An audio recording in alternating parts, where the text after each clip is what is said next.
All right, very, very good one here. I'm going to try to do this quick and show y'all all the components in the gearbox and what their function is.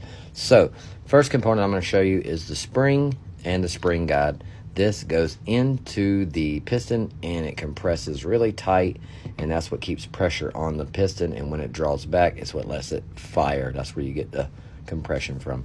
So, first piece is your motor. This is the pinion for the motor. It spins your bevel gear. The bevel gear only turns one way, which is counterclockwise, and the anti-reversal latch is what clicks, which is always keeping pressure against the bevel gear so it doesn't turn backwards, as you can see.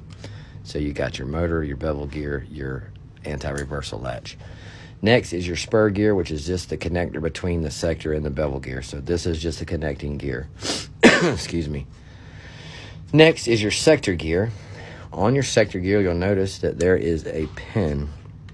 What the pin does is it pulls the tappet plate backwards as this is turning. I'm going to remove this to show you.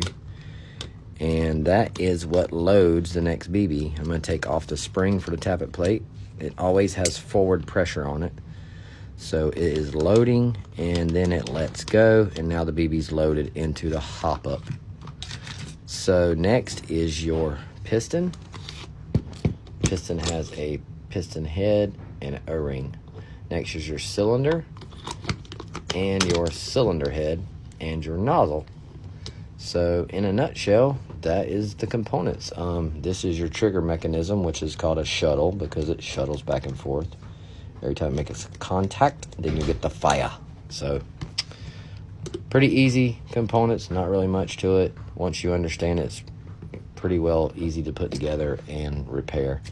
So bevel gear, spur gear, sector gear, piston, cylinder, cylinder head, nozzle, tappet plate spring.